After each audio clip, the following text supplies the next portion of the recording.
Okay. You're recording.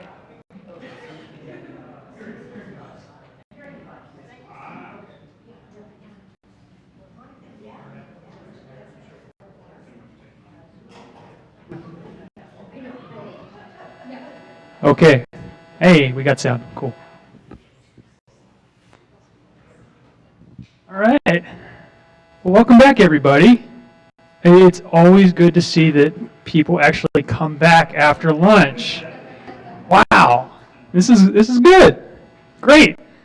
So maybe I should have started with forest lands instead of farmlands, given that this is Clatsop County. And as Lisa pointed out to me, most of Clatsop County is forested, not farmland. But the forest land is a little bit easier to talk about, so we'll save it for the afternoon. I think if I had to do farm right now, I'd probably just scream. But let's do it. Okay, so we don't have a big legislative statement on what forest lands should be, no policy statement like we do for farmland. Rather, the legislature has adopted some rules addressing forest lands, but they've also given LCDC the ability to kind of take the initiative on that, and that's what our commission has done. So Goal 4 is the one that addresses forest lands, and this is kind of a brief summary of what's included in that. The intent is to maintain the forest land base, to protect the forest economy and practices. It specifically says that forestry, the harvesting and reforestation should be the primary use of forest land. It also addresses briefly and in not a lot of detail management of soil, air, water, fish, and wildlife, also recreation opportunities, and agriculture in a forest zone. So that's kind of the framework for where we're heading with everything in a forest zone today. So we kind of talked about agricultural lands. I talked about capability and suitability. There's also a definition for forest land that kind of addresses that. But what Goal 4 says about forest lands is forest lands are those lands which are zoned forest, which is pretty simple. But it doesn't help whenever people want to change the zoning of property, to change it from agriculture to forest, or to take it from forest to, let's say, rural residential. So we have adopted some rules that address what would be considered for a plan amendment. Those rules are based on wood production capability of the land. A lot of times that is classified by the Natural Resource Conservation Service. However, there are also other alternative data sources, such as the Department of Revenue, that might help with that. Other land that would be forest land would be if you needed adjacent land for forest operations. And once again, we see the soil, air, water, fish, and wildlife pop up, and it's not really well defined in our rules. So there's been some case law on that, but it's still somewhat nebulous. Yes? Just to clarify, so the fourth plan in that section, that's DLCD's recommendations for clarifying what's existing. Yeah, those would be for a zone change. I should have, instead of plan amendment, I should have probably put zone change up there. Yeah. Mm-hmm. Okay. So let's talk about different uses that are allowed on forest lands. So this is taken out of LCDC's rules, and this is largely duplicative of what's in Goal 4. This is a list of uses in our rule that are allowed in a forest zone, and I won't go ahead and get into a lot of detail here, but we'll talk about the types of uses here in a second. So let's talk about forest practices first. Just like farm use, counties must allow forest practices in a forest zone. Forest practices is, of course, registered regulated under the Forest Practices Act by ODA, includes harvesting, reforestation, slash disposal. Also, if there's a temporary structure associated with the forest operation, also things like road construction. And those are the types of things that ODA would typically, ODF would typically regulate.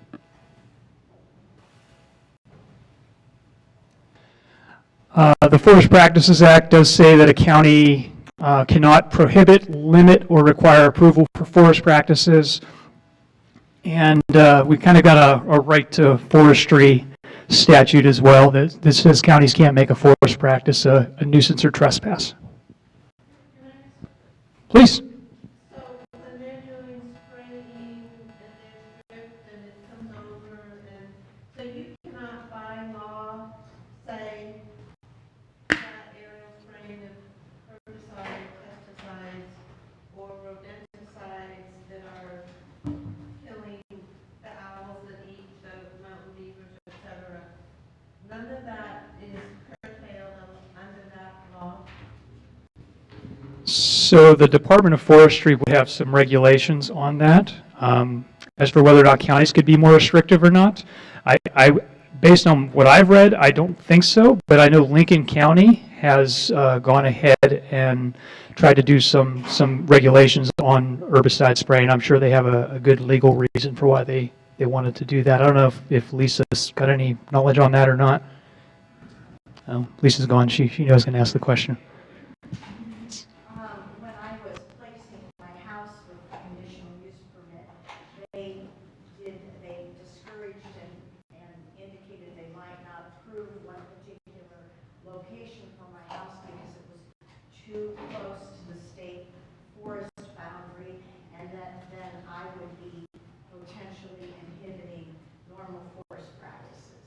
So I was just going to Good point. what we talked about in the earlier session, and I'm not saying this is not an argument for or against anything. I'm just that forced a significant change in accepted farm or forest practices on surrounding lands devoted to farm or forest use. So I think while we could argue, what those are, I think that's the point when you're getting, just like what happened with you, if you're saying, hey, I want to build a house right next to said property, this spray is going to happen. I don't want your health impacted or whatever it might be. So.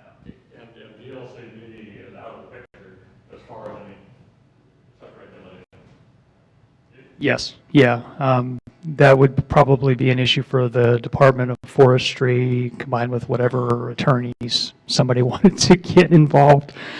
Yeah, you bring up a good point. I mean, there are some siting standards to try to put houses in areas where they're going to have less of an impact on forest operations.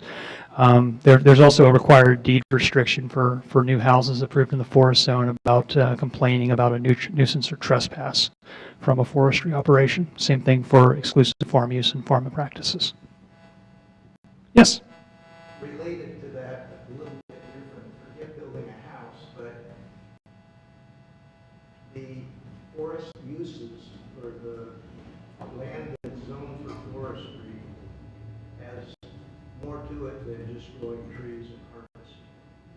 So when there becomes a conflict where one of the other uses, such as wildlife, fish, water, air quality, all those kinds of things come up, who makes a decision if somebody wants to have that forest zoned land for wildlife and to not allow cutting? Who gets to decide which is more important, and how is that resolved? So I would encourage anybody else who's got some more background with that to chime in, but from my experience, it would be a choice of the property owner, probably in consultation with the Department of Fish and Wildlife and the Department of Forestry. But if somebody is not the landowner, but an adjacent landowner that wants to preserve the water quality on their land and a habitat that's fit for fish and other wildlife, and the other property owner does certain practices that are allowed under the forest practices that degrade this person's ability to have clean water, better soil, have a wildlife habitat, then ahead of you, that you can't go constrain. You know, forestry one. Well, it's, But like, there, Courtney brought what up I'm a good point saying about is, water rights earlier, I think. if the person that wants to clear cut and spray poison all over their land is not allowing another adjacent landowner with forest land who wants it for clean water and wildlife, then you're depriving them of their right to carry out something that is an allowable use in the forest practices. So who would sit down and iron this out? Who has Priority priority? law. You know, that's why the legislature has declared that you can't do anything to slow them down.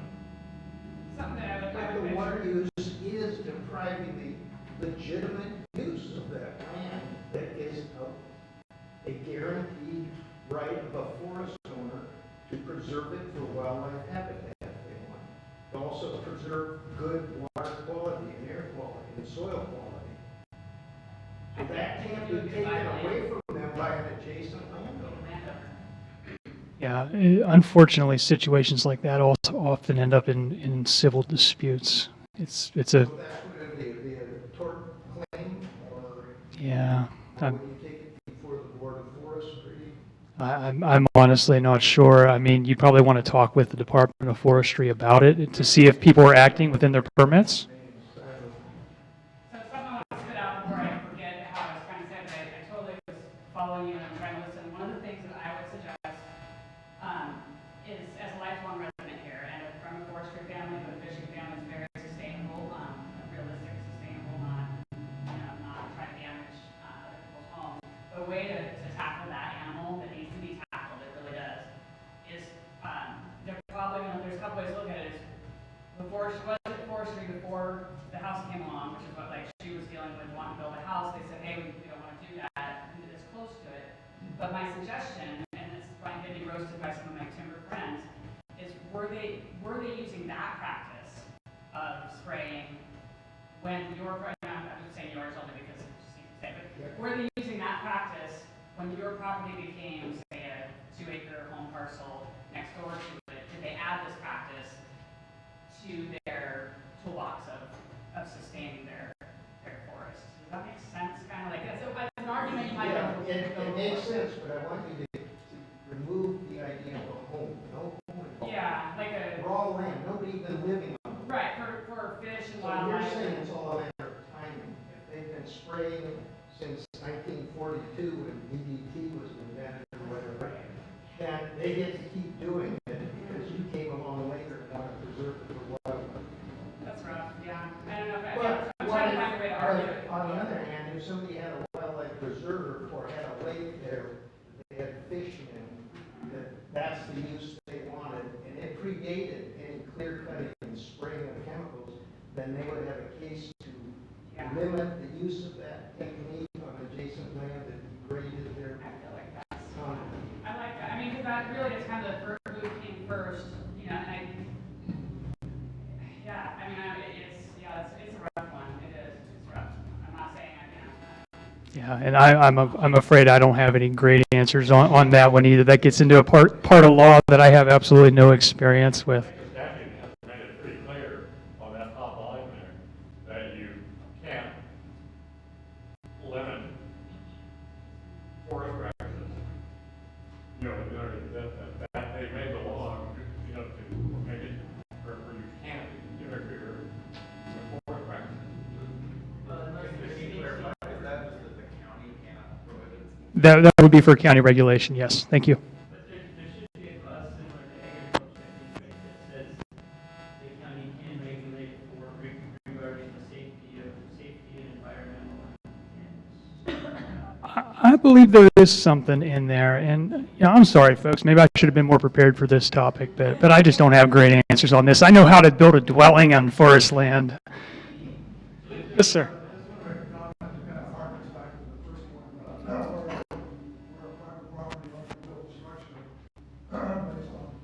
Forest land next door. It seems like a real violation of individual rights to let the forest concerns, and I think everything goes back to the forest lobby and Oregon,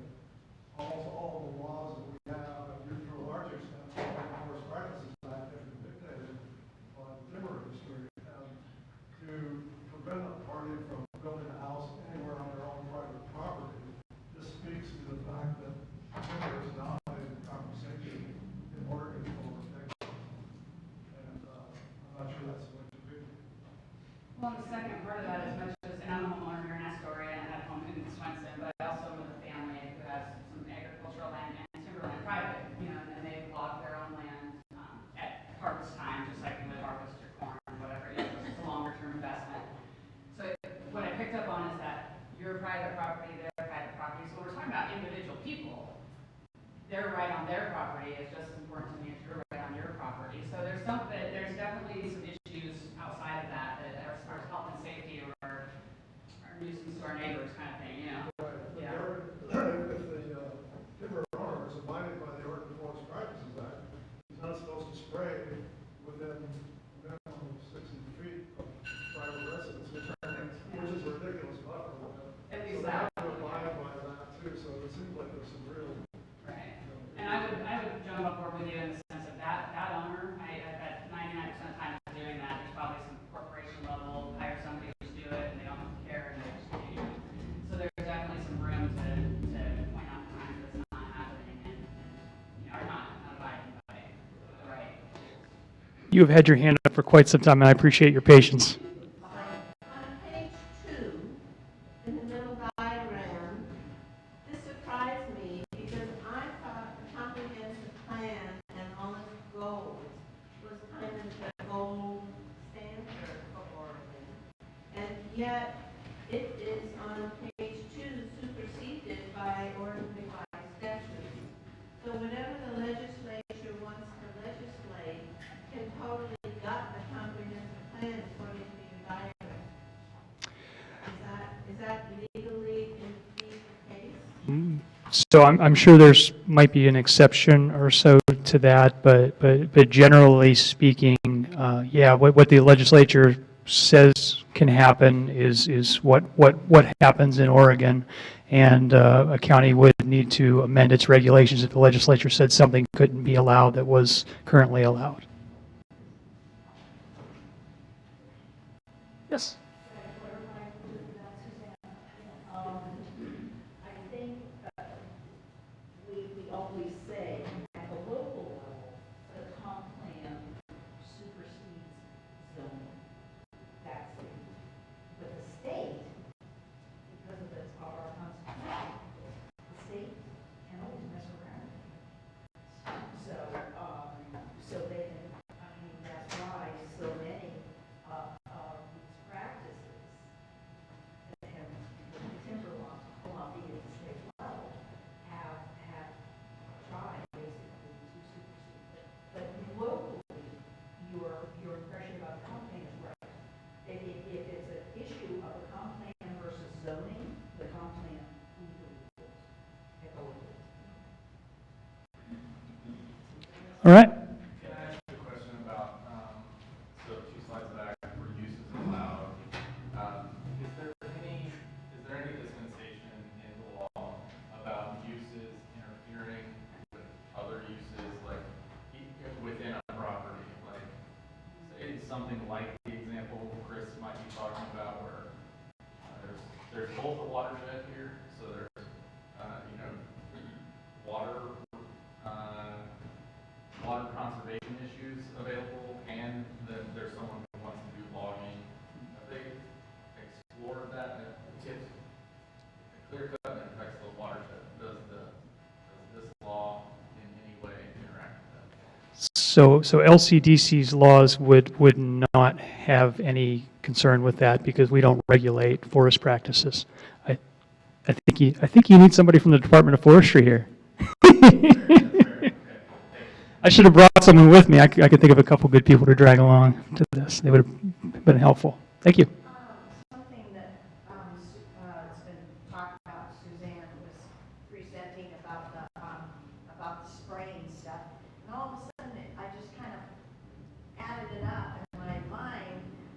We have a major, not a river like the Nehalem, but we have the North Fork of the Nehalem going right through the middle of these forest lands. Some of them being owned by big private companies.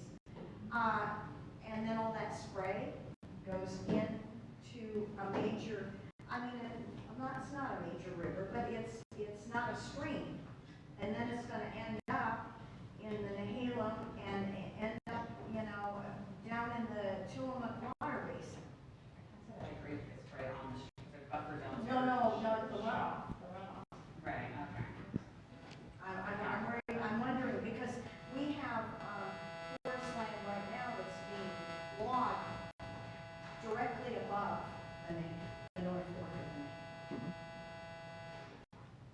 I don't have a great answer on that because I don't know how to sort that out amongst the forest practices. Yeah, I would just say that you're not alone in your concerns. A lot of people have the same concerns. There's some, and, you know, the rest of anything Tony was throwing at me, it's totally okay, because I can take it, but, yeah, and just like we're all sitting here for is to find balance, it really is, I think, when you build a house, you just took away farmland, right? I mean, that's kind of what we're talking about, is what, or we expand the urban growth boundary, the decisions that get made have an effect, so a cause and effect, whether it's building a dam and stopping this dam from going into the river, right? Bonneville Dam is an amazing thing for the environment, but it also hurt another whole system involved in the environment.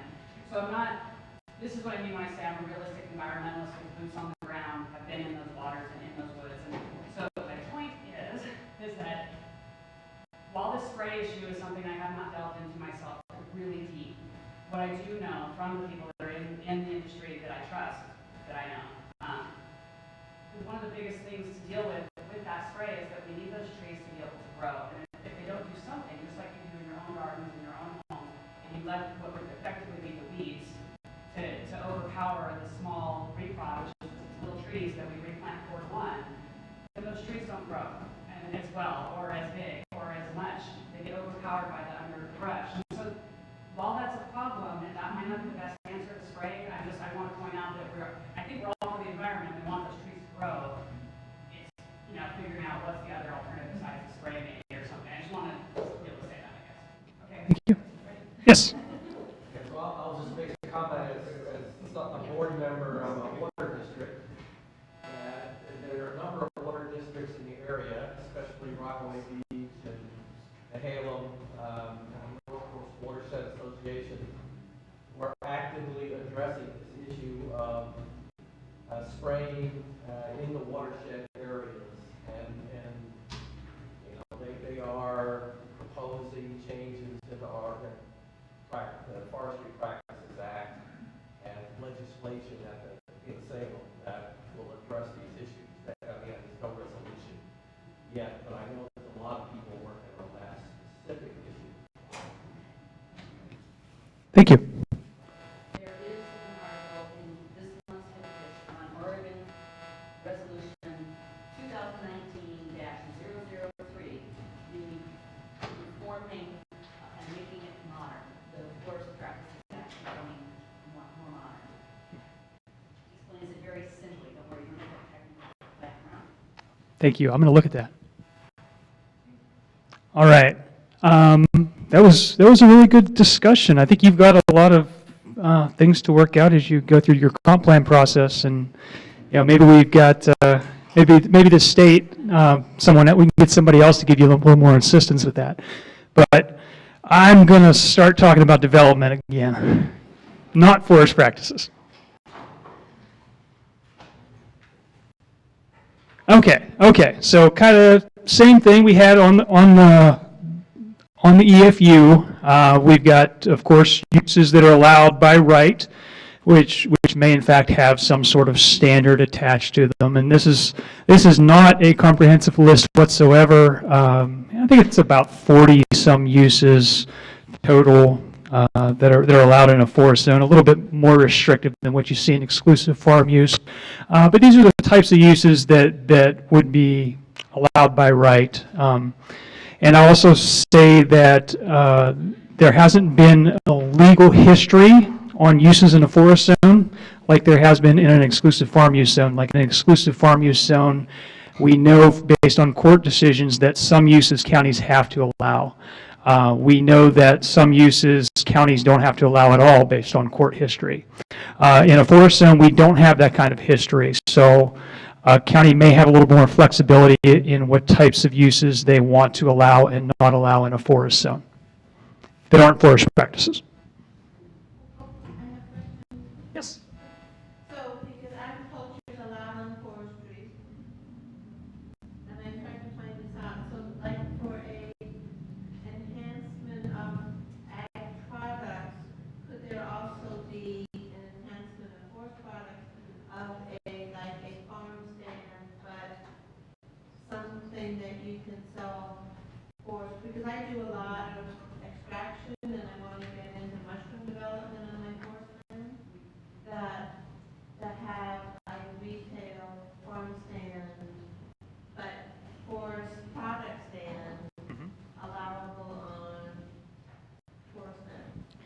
So one thing that's allowed both in a farm use zone and a forest zone is a home occupation. Now, there might be some limitations on how much of that activity you can do outside, but it generally is kind of a catch-all. But that's within the home. Yeah, yeah. And what I'm talking about is a little retail building that's not the home, that's accessible from the road, like a farm stand. I mean, exactly like a farm stand, but for products or agricultural products. Could there be a mix of products at like a farm forest stand on the side of the road? Totally different though than a home occupation, which is within the house, right?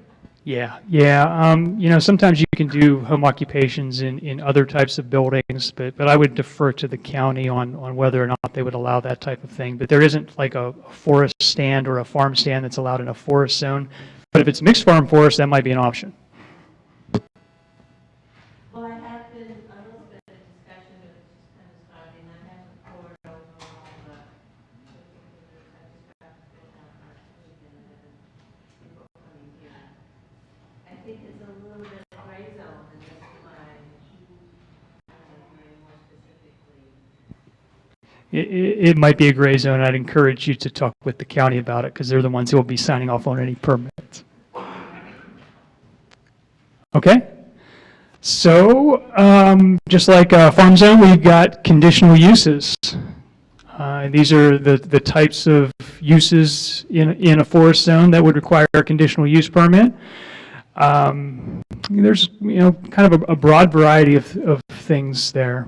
Fire stations for rural fire protection, hardship dwellings, mining, parks and campgrounds. I'm not going to touch on any particular one unless there's a desire to get into them.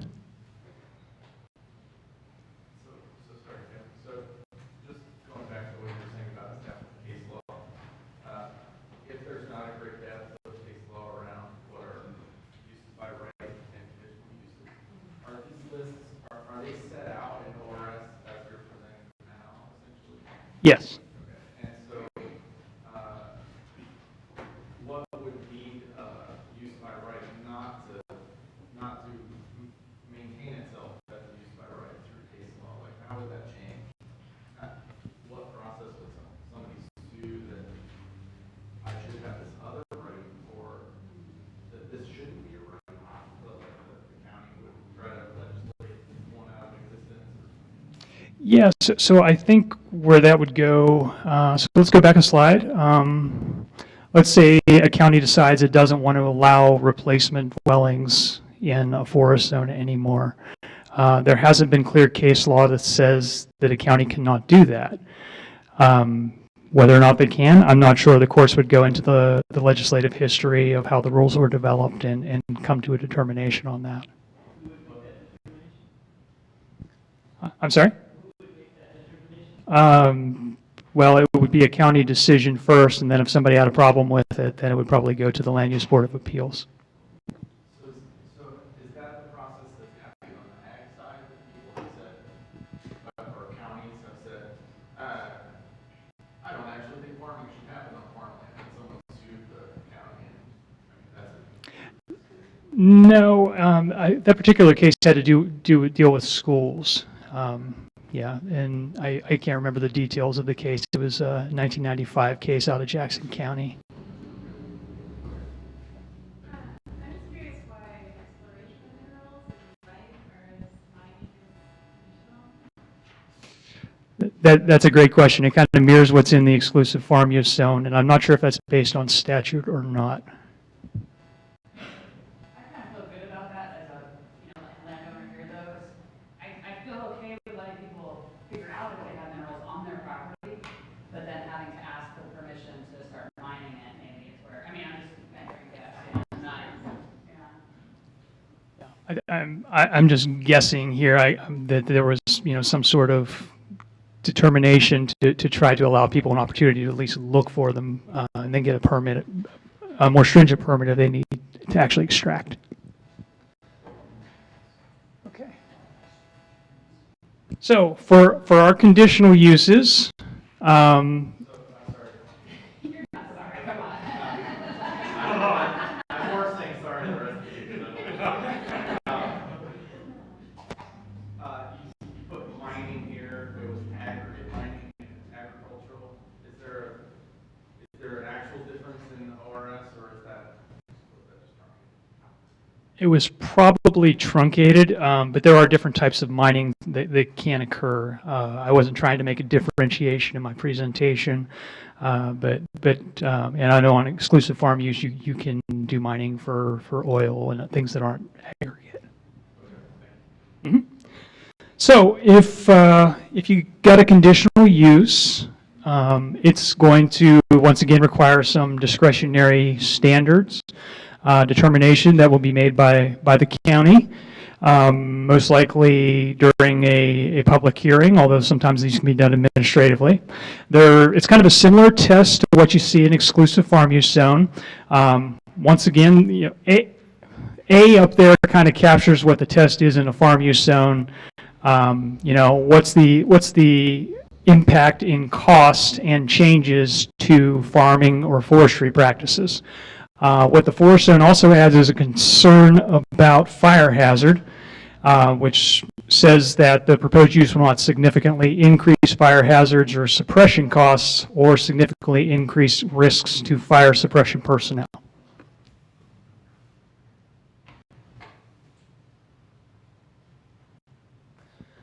Okay, so let's talk about dwellings that are allowed in forest zones. If you've got a 160-acre parcel or a couple parcels that make up 160 acres, you can get a dwelling. That's based on a large tract standard. If you've got parcels that are, say, within the county in multiple locations that add up to 200 acres, you can also get a large tract dwelling. You do have to put a deed restriction on the other properties that say that they can't be developed with a house at a later date. A lot of record dwelling in a forest zone is kind of similar to what we talked about in a farm zone. It's meant to recognize property owners who have had land in the same family since 1985 so that they can get their development, right? Temporary hardship. Same thing as a farm zone for a relative who has a temporary medical need and needs so there needs to be a second dwelling on the property. We talked a little bit about replacement dwellings in farm zones and forest zones earlier. Replacement dwelling in a farm zone could a dwelling in a forest zone could only be replaced if the dwelling currently exists and has certain features like plumbing, roof, etc. Whenever the legislature made it more permissive for agricultural lands, I guess nobody was really concerned about forests at that point. So only if existing. We are going to talk about template dwellings, and we're going to talk about relative forest help dwellings. And I'm not going to talk any further about Measure 49, but that's also an option on forest lands for dwellings. So what the heck is a template dwelling? It's kind of a complicated methodology that is intended to allow additional dwellings in areas that already had dwellings and smaller parcels back in 1993.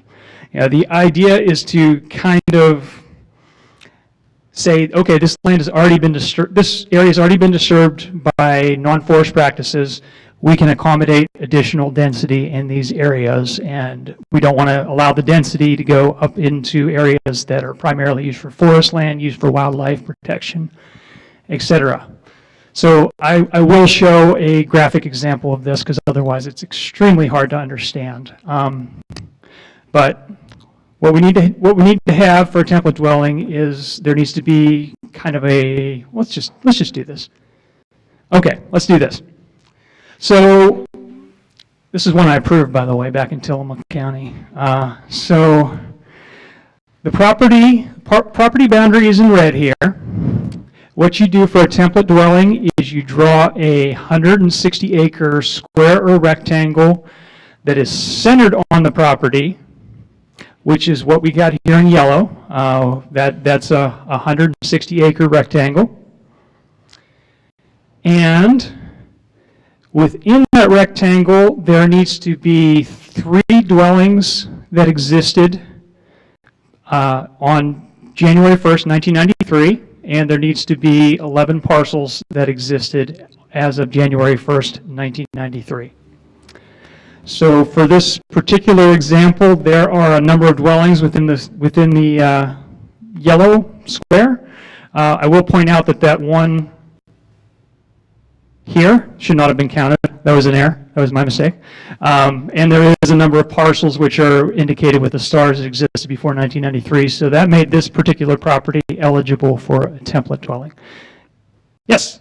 Are the dimensions and orientation of the rectangle flexible? So the rectangle, so you would use a rectangle test if the property was adjacent to a road or a perennial stream. You know, kind of the idea is to pick up the dwellings that are along the road. And it needs to be, what is it, a quarter mile by, 1 mile by quarter mile, thank you. It's been too long since I've done these tests. Yeah, and that needs to be kind of aligned with the road as much as possible. So you're trying to mirror the fork road along the top of the rectangle. Trying. Yes? So is it allowed because you have so many houses that are outside the red area will be allowed to have 3 dwellings, is that right? The red area would be allowed to have 1 dwelling. And is it allowed because there's so many other dwellings represented by the stars? So the dwellings are represented by the houses, kind of the blue and white pattern, and there would need to be 3 dwellings within that yellow area for the red property to get a dwelling. It's kind of crazy. I had to explain this to the legislature, and they were looking at me like, who the hell came up with this?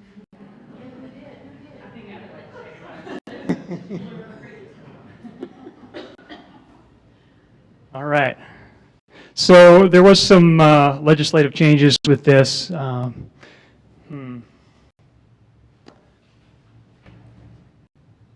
I'll tell you what, I'll get into that later. It's hard to explain. All right, I'm going to get into it now. All right. So what is it? House Bill 2225 House Bill 2225 from the 2019 legislature makes it more difficult to get a template test dwelling in a forest zone. The bill does not become effective in Clatsop County until 2023. So you won't have to worry about it for a couple of years. That it will become more difficult in 2023. Mm-hmm. And House Bill 2025 describes all of this that you're talking about? So there's 2 big things that House Bill 2225 does. So I don't know if anybody can see my pointer here. It's not really bright. Okay. It's not working at all. Okay, so you see the kind of the northeast corner. There's a parcel up there. It's kind of big. Looks like it might have a lake or something on it.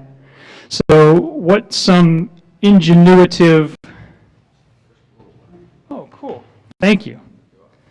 Yeah, right here. Perfect. Thank you.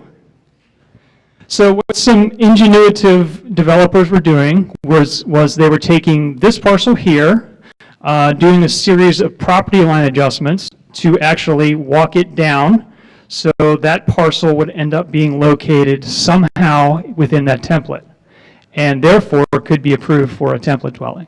I think the legislature, well, there's a variety of opinions at the legislature, but I think at least the bill sponsors saw that as kind of a misuse of the system. So they wanted to close that loophole. So that will be addressed. The other thing is the statute right now says that if you have 2 parcels that are in same ownership, you get 1 dwelling. Well, that is easy to get around. If you've got 2 parcels that are in same ownership, before you go in for your template dwelling, you put one of them in different ownership. So now you can get dwellings on 2 properties instead of 1 property. The legislature also decided to make that more restrictive because the current language is very easy to get around. They said that if you have 2 properties on January 1st,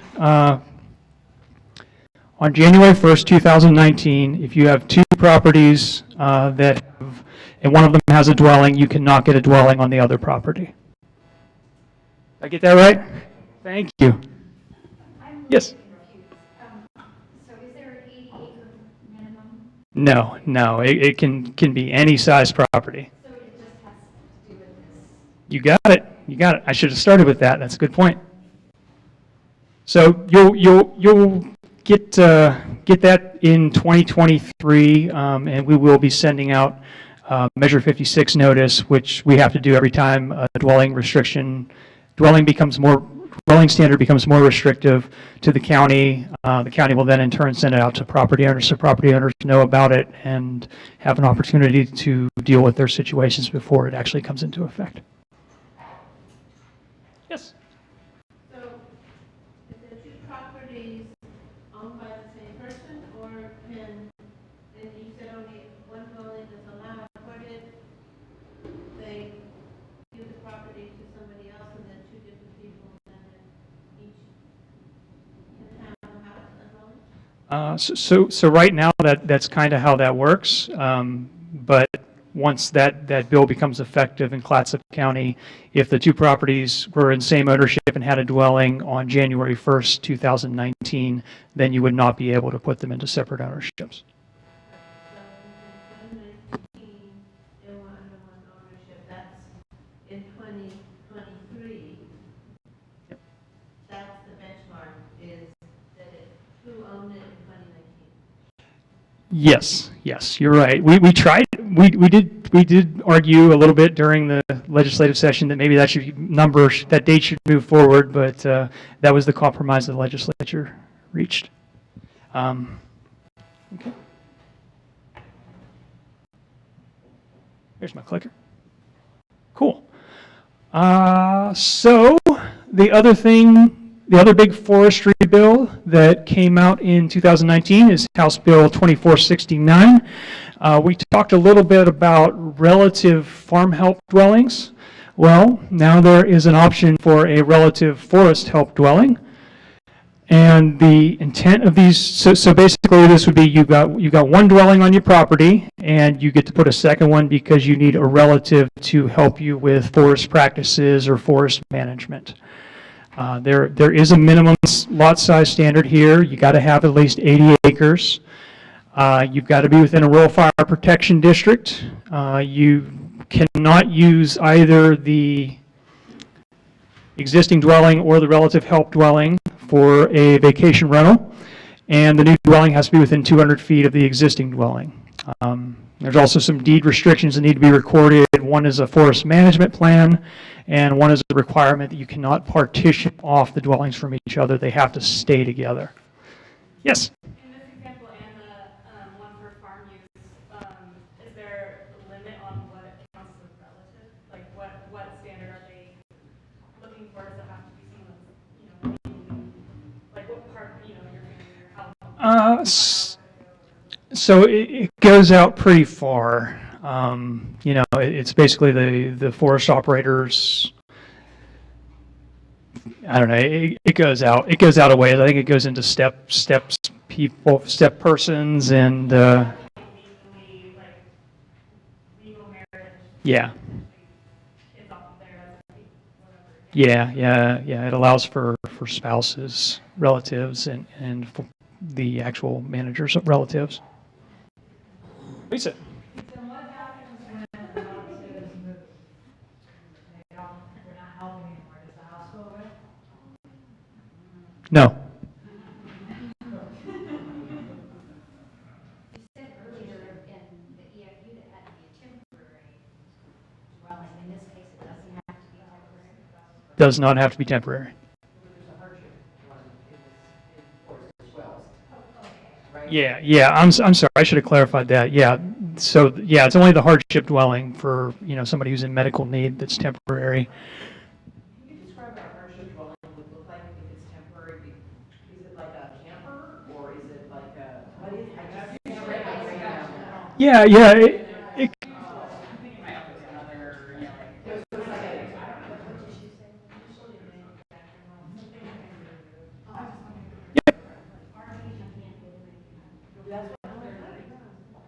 yes. One relative house? Yes, yeah, only one relative house. Yeah. Constraint on it, I mean, because we have large houses that hold a lot of relatives. I don't see anything in the bill that provides a size restraint. Okay. Yes. Say, for example, there's some family owns 300 acres of forest land kind of in a remote location, and there's no buildings of any kind, but they decide to do progressive management, so there's no other dwelling associated. How would somebody be sited on the property to manage that land?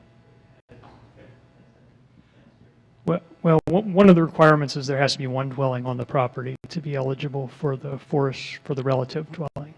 So it wouldn't qualify for that, but I guess what I'm saying is what provision is there for that, for a progression of forest practice? Like forest practices aren't frozen in stone. We're learning new and better ways to practice to manage the forest. So what is the provision for siting a land steward in that remote location that has no home so that it can be managed without central circumstance? I believe it would have to be approved through one of the dwelling options. If it's that much land, you might be able to get a large tract dwelling. Yeah. I hope I haven't stepped on your toes anywhere here, Gail. So this relative forest help dwelling, this is coming in January 1st, 2020.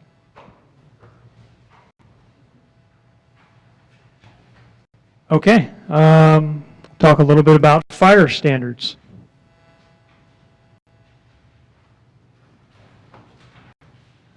So there are fire standards in forest zones for dwellings and for other structures.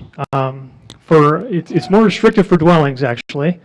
For a dwelling, the dwelling has to be within a rural fire protection district, or it also gives the counties the ability to say, well, they tried to get into a fire protection district, it just didn't work. We think the house could be adequately protected using alternate methods, like a lake for fire, for water for suppression, sprinkler system. Counties have the ability to use their judgment on that a little bit. There does have to be some fuel-free breaks, which I have got a diagram for. Dwelling cannot be located on a slope greater than 40%. Fire spreads faster uphill, so that's the reason for that. And kind of interestingly, because we don't get into any other building features really in any of our rules, the dwelling does have to have a fire retardant roof and also a chimney spark arrestor. And counties are also required to develop standards for fire personnel access, and they typically work with the Rural Fire Protection District to do that kind of work. So here's just an example of some fuel-free breaks. So this is a primary fuel-free break. The goal is to try to keep flames below 1 foot. So you're going to want to have this be your low shrubbery, your lawns, your trees pruned 15 feet apart. And the way the break works is there's typically there's got to be 30 feet around the house, and then the more slope you have, the further on that break extends out up to 180 feet if you've got a 40% slope.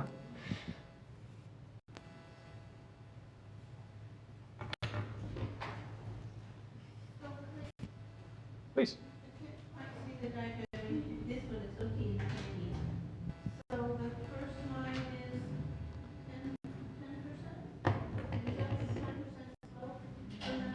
Yes, this is 10%, and that would require an 80-foot fuel-free break.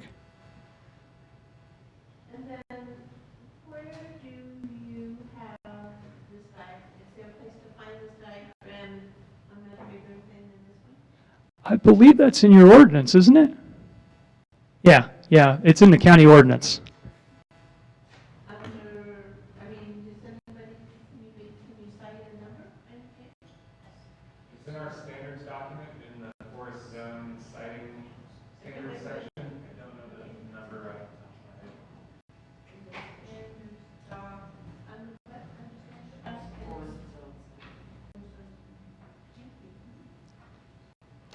So these are the standards currently. There has been a lot of interest in forest fire and protection of dwellings and preventing of human-caused fire at the state level. It'll be interesting to see what happens in the next couple of years, whether somebody wants to make these more restrictive or what might happen with that. We'll see. Just to clarify, we don't have anything planned immediately.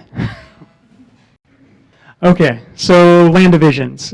Once again, we've got our 80-acre minimum lot size. You can do smaller parcels for if there's some need to facilitate a forest practice. For some non-residential uses, usually the conditional type uses, you can do a smaller parcel. If you've got an existing dwelling that existed before 1995, you can do a partition. This is probably the most frequent one, is 2 dwellings before 1993 on the same parcel. You can partition one of those off. If you've got some kind of open space arrangement with a nonprofit or something like that, you can partition, and you can also partition along urban growth boundaries. Yes? It seems really vague, smaller parcels allowed for forest practices. Do you have any examples of that? You know, I've never actually seen an example of that. I don't know if the county's seen that one either. So what was the question? So the question was, whoops, sorry. The question was about smaller parcels for forest practices, what an example of that would be. And I have to admit, I haven't seen one. Sorry. I'm trying to hit about 50% on my questions answered today, unfortunately. All right. I'm sorry? Yeah. Smaller parcels and required 80 acres of doing forest practices. My guess is somebody had something sometime, and they just wanted to make sure that nothing was standing in the way of forestry. But I'm not sure exactly why. Okay, I'm going to talk briefly about mixed farm forest zones. So I talked this morning about Goal 3, which is agricultural lands. This afternoon, Goal 4, forest zones. Mixed farm forest zones are lands where the land cannot be managed independently for exclusive farm use zoning, cannot be managed independently for forest zoning. So we've got the mixed farm forest zone. And it kind of compiles together the regulations from the exclusive farm use and forest zones. If you want to get a dwelling in a forest zone, you would apply either the exclusive farm use standards or the forest standards based on the predominant use of the tract in 1993. I'm not sure how Clatsop County does that, but at Tillamook we would typically go back to aerial photographs and see whether the land was in forestry or if the land was being farmed at that time. If a use is allowed in exclusive farm use in a forest zone, it can be allowed in a mixed farm forest zone. I should also caveat that with, counties have, because the state hasn't provided a lot of real strong requirements for a mixed farm forest zone, counties have a little bit more of an ability to kind of develop and not allow uses based on their judgment. The fire standards I talked about will apply, and the land divisions standards that I just presented for a forest zone would also apply. So that's really all I got on that one. Every county seems to handle mixed farm forest zoning a little bit different.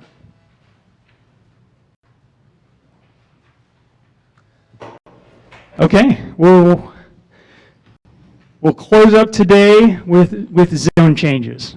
We'll save the most complicated part for last.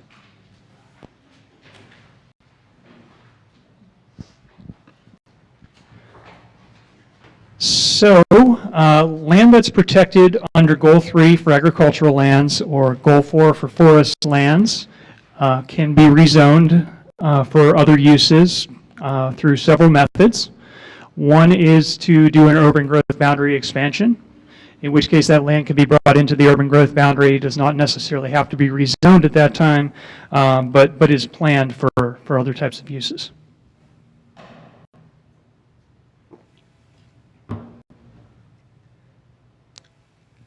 The other zone changes would be from an exclusive farm use zone to a forest zone. And those are somewhat easy to do. Basically, you have to prove that the land is more suited for forest use than farm use, or farm use than forest use. I will talk in much more detail about what a Goal 3 or 4 exception is here in a second. And there's also an option for a non-resource designation.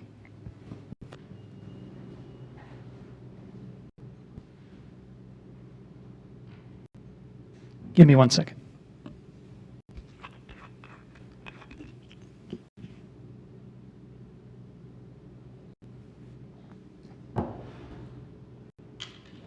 I'm getting really parched. Thank you. Okay. All right. So goal exceptions. So land is protected under a statewide planning goal. It's protected under Goal 3. It's protected under Goal 4. An exception is to take it out of that protection and put it to some other type of use.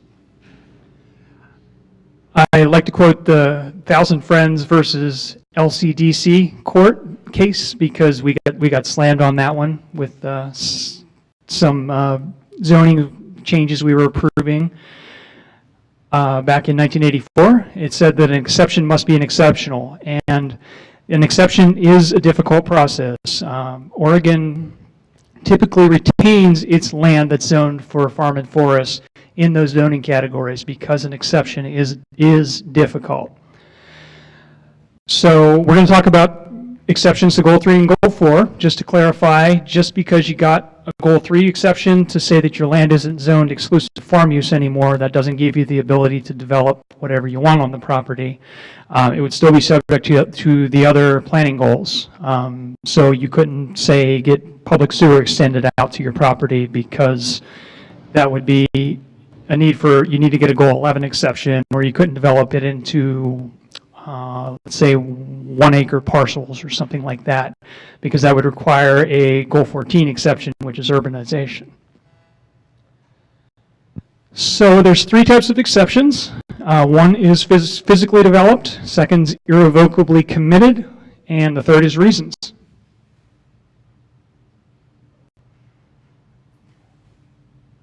It's going to get nebulous here. I'm going to try to explain the concepts, but gosh, it's hard. It's hard without an attorney. So physically developed is the easiest to understand. The land is actually developed. There's something on the land, and the land can't be used for farm or forestry because of that use already existing on the property.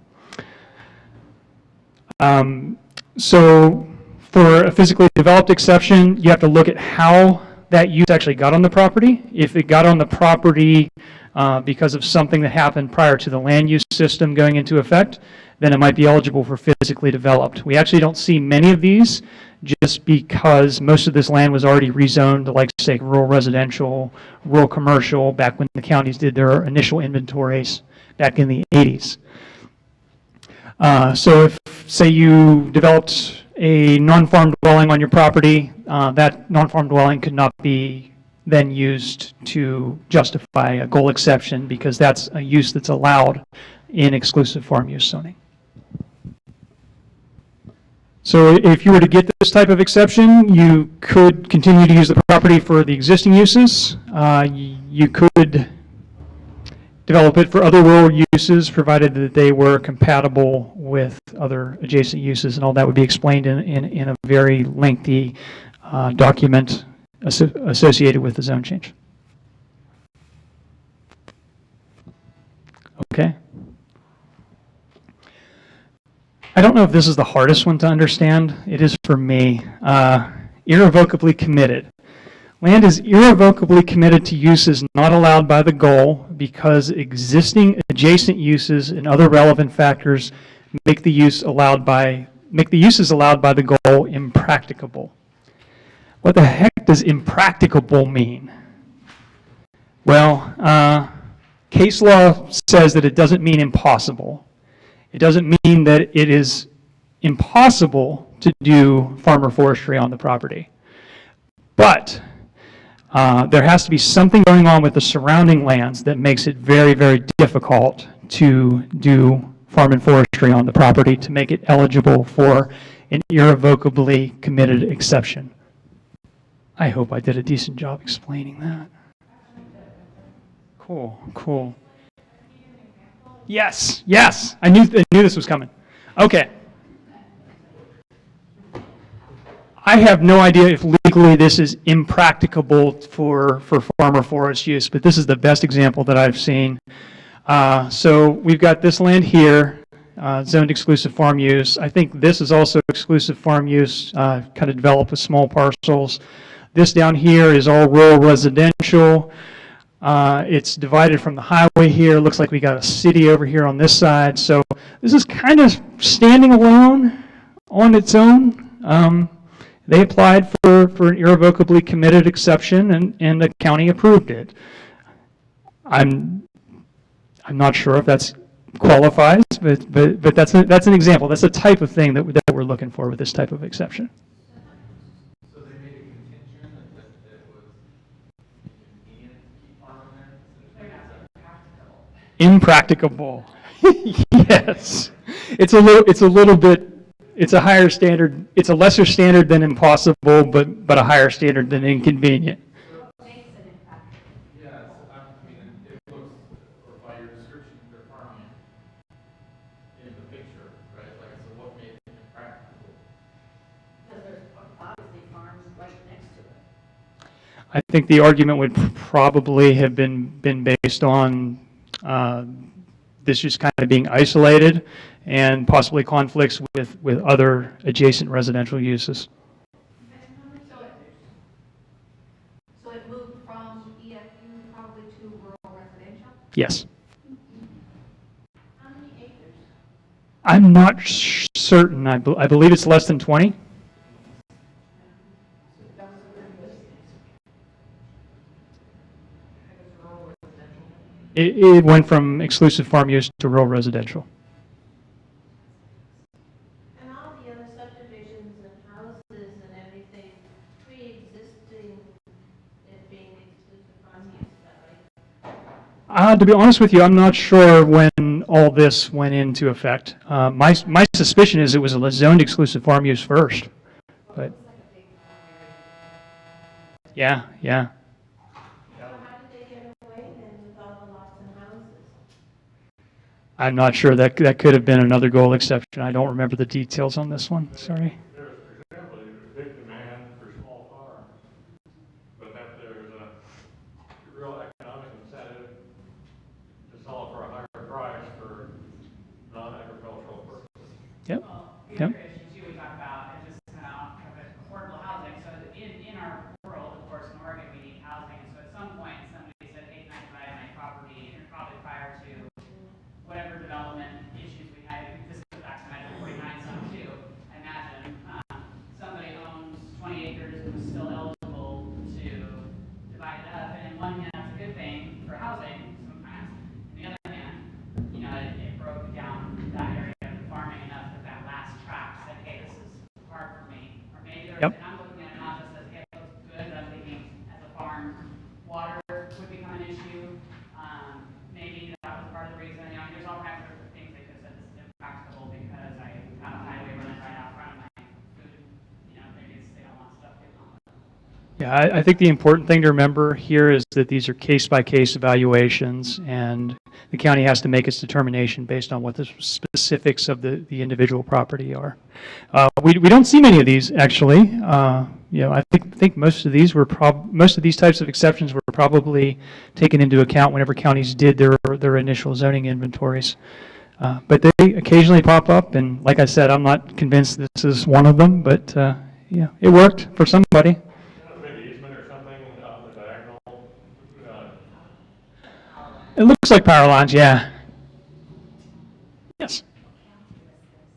Oh, I didn't want to call out anybody. Oh, come on. This was a Washington County decision, and I can't. I'm not making judgment on their judgment. I'll say that. We had another question. Yes. Everything before this was that you were trying, ordinance trying to protect farmland is totally negatized by this particular example. It's the best example I could find for this type of exception. It's rare. Yeah. These zone changes are initiated by the landowner, is that correct? That's correct. A county could initiate them if they wanted to, but typically they're done by the landowner. So one reason why this might be impracticable would be the nuisance laws that are, for example, when you farm, there's a lot of different things that residential neighbors oftentimes like or don't like. And, you can become kind of a nuisance in the neighborhood, but not be able to, that wouldn't be able to be addressed because you'd be exempted by right to farm law, for example. If that person was wanting to spray, lots of chemicals or whatever, which is not something that I'm supportive of, but it would be a situation where it would be better off to zone it into what's appropriate to, I guess, is what I guess I would bet that was part of their rationale for the approval. Yeah. Okay. What's interesting about that, though, is that I would venture to guess that those developments happened around that farm, so the idea being that those were allowed, but they're not supposed to infringe on. Yeah. Farm and ag. You know what I mean? So it's kind of but it does, it pushes people out eventually because you're trying to be a good steward or a good neighbor. When we were just talking about like goats or something, which might be a problem, or if we decide to have a dairy farm right there, the neighbors might not like the smell so much. that's the point I'm making is that when that farmer finally says, okay, I'm willing to submit it, then they become, because they've, at this point, become a nuisance in the neighborhood potentially, unless they're like. Right, it's like the balance split is fine, or whatever the case. I'll surrender if they kind of, okay. Yeah. You brought up a great point. So one of the requirements for irrevocably committed exception is that you cannot make other land irrevocably committed. So if they wanted to do, let's say theoretically they did an irrevocably committed exception for this land down here to develop it into rural residential, part of their consideration in that approval would be that we are not irrevocably committing this land up here, so these don't stack on each other. And I'm not sure if that happened in this case or not. Does that also put a strange pressure on, if you're using the other lands for that, for rural residential, then it puts pressure on that farm to never ever be broken up. That, the farmer wants to retire and stop farming. It puts pressure on them because you want to maintain this area as farmland, correct? If that's an aspiration of a farmer, yeah, you're absolutely right to keep his land in the practice that it's been in. Something like that, maybe a conservation easement or something like that could help. Does it ever go the opposite direction where you've got someone who has rural residential and wants to go back to EFU? When counties have restrictive marijuana laws that say you can't grow marijuana in a rural residential zone. So that's come up a lot lately then. It comes up, yes, yeah, in Southern Oregon especially. But typically, no, we don't see people going from a developed zone and surrendering those property rights to go to EFU. But there would still be a property, an acreage requirement to do that, right? Oh, no, it doesn't matter how big your land is. If you want it to be zoned exclusive farm use, you'd make the argument to the county that it's better use for that than, say, rural residential. I don't think so. I mean, the poor young people, I've been bugging them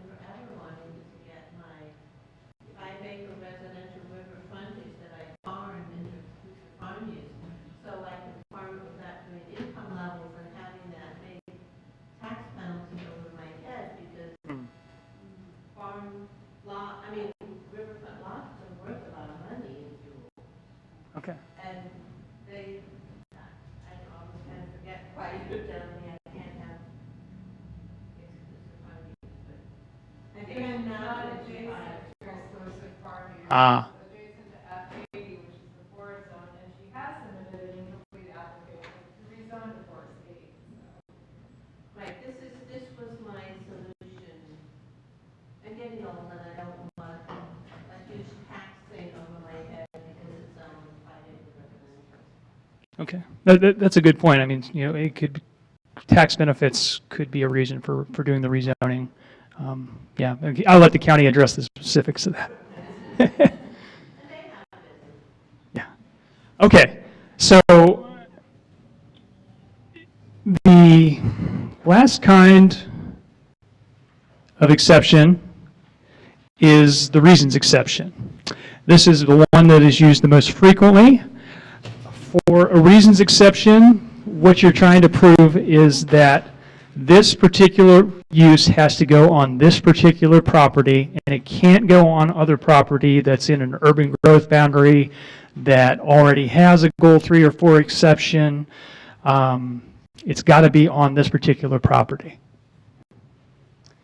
And if you're successful in getting a reasons exception, the uses that you can do on the property are pretty much restricted to what's in your application. If they change later, then you'd have to most likely submit a new application. Yes? Yeah, what if they are farming and they turn up a whole bunch of Native American artifacts from like 200 years ago? What happens? Do we have any laws like in Italy that you have to explore them, or can you just forget about it and bury them? I'm honestly not sure about that. Yeah. If it's private land, it's a little different than public land. I know that. I'm not certain. So reasons. Reporting it to SHPO. That's a great point. Thank you. Appreciate that. Reported to SHPO, the historic agency for the state of Oregon. State Historic Preservation Office. Yeah, good call. Okay. So for a reasons exception, there's basically 4 parts to this test. One is you need to provide reasons why the state policy that is in the applicable goal, such as Goal 3 or Goal 4, should not apply. Probably why we see a few irrevocably committed exceptions every now and again is because it's really tough to get a reasons exception for rural residential housing. So basically you have to demonstrate, once again, that the housing must be accommodated at this particular location. Kind of the example that's provided in the rule is if you have like an isolated employer or something like that that's not near any city, and there needs to be housing to accommodate that industry, then that might be something that's eligible for a reasons exception. But typically how this goes is someone will talk to the county about a reasons exception. Well, then the county has to evaluate, well, residential use could go within the nearby city because the city has available residential land, or it could go on some land that's in an unincorporated community because there's some available land there, and that there really isn't a housing need to accommodate on a particular property. And I know that may sound a little cold, but yeah, it doesn't really take into account kind of a family planning process. You know, the goal is more to keep the land available for future farm and forest use.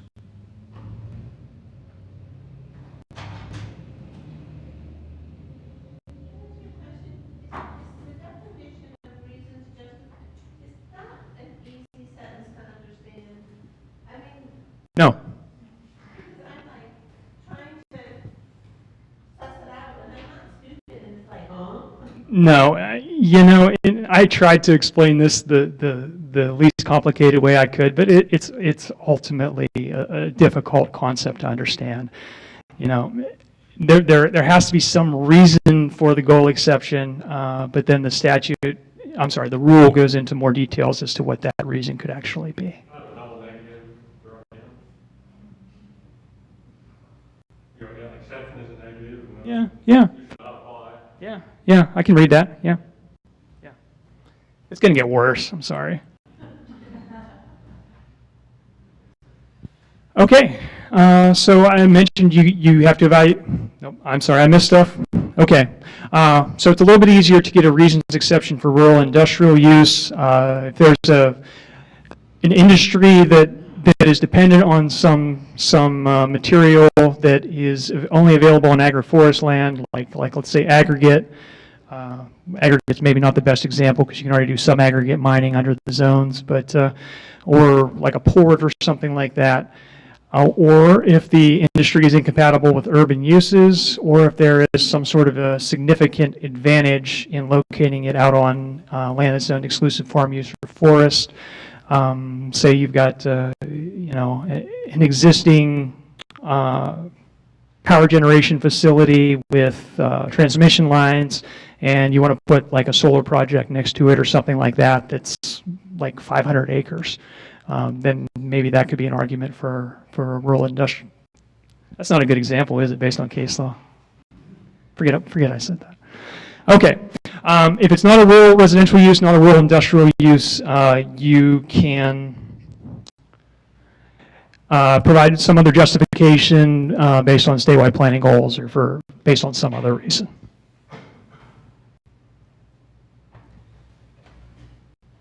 So as already mentioned, you need to look at other areas that do not require a goal exception and whether they can reasonably accommodate the use. So it's evaluating land and urban growth boundaries, your rural communities that are zoned for rural residential, rural industrial, and also some less productive farm and forest lands, which could be designated non-resource, which I'll talk about here in a second. And economics cannot be the sole basis for the consideration, but can be a factor. Does the listing of where such existing exception areas, is that could that lead to that same kind of staffing you were talking about, or is that different? Or like, adjacent areas? Well, potentially, but that land's already zoned for a certain use. I mean, whether or not it's actually been developed, as far as planning purposes go, that's not as big of a consideration as the fact that it's already zoned for a developed use. And that should have some triple negative, exception cannot, if it's do not, exception cannot, all in one sentence. Yep. Great work. Thank you. It's tough. This is the first time I've ever tried to explain this to a large group. I'll take your notes and I'll go back and try to revamp. Go back one minute. What's that? Go back one minute. It's an easy fix. Go back. One slide. One slide. Oh, okay. Reasons exception. Why the state policy should not apply. That's true. That's directly out of the language in the OIR, so you didn't make that. Oh, I understand that. You're just conveying what the legal language is. But yes, for us to understand, knowing what that tells me is why the state policy should not apply. Mm-hmm. Yeah. That's great. Yeah. Thanks. That would help. All right. So, just to make sure, all four of the reason things need to stack, right? Like, Yes. it's a 4-part test. Yep. Perfect. Sorry, a lot of words.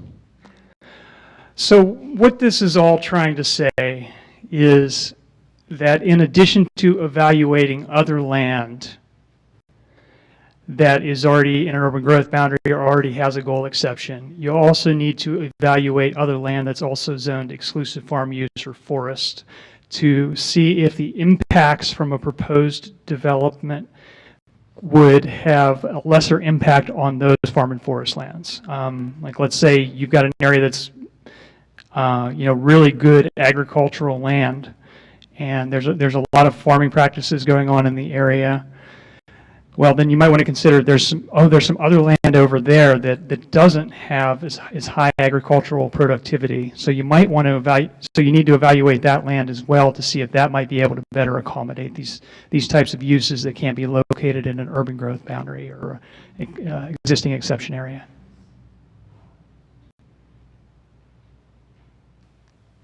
Okay, our last one, yes? Yes, EESE is an evaluation of the environmental, economic, social, and energy consequences. It's no, I didn't want to read the whole slide. I'm getting tired. Okay, so the last part of the reasons exception, okay, you've proven that there's a reason that state policy should not apply. You've proven that it can't be located within an urban growth boundary and existing exception area. You've proven that it is not going to have less of an impact if it's located on this particular property versus other agricultural or forest land. So now you actually look at kind of our siting standards. Is there things that can be done with the use to minimize conflicts with other uses such as agriculture? Things like setbacks and screening and stuff like that. So that's reasons exceptions. Yes? It seems like there's this embedded assumption here that you can just move your project or home or whatever to any other parcel that fits criteria. I mean, is that reasonable to say that they're assuming that instead of some property I got deeded to by my grandfather who passed away, that I can just exchange that for a plot in town without any penalty to myself? Right?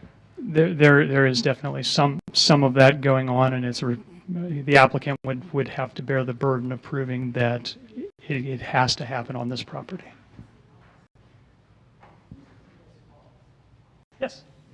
I think I was thinking on the same lines as what was just said.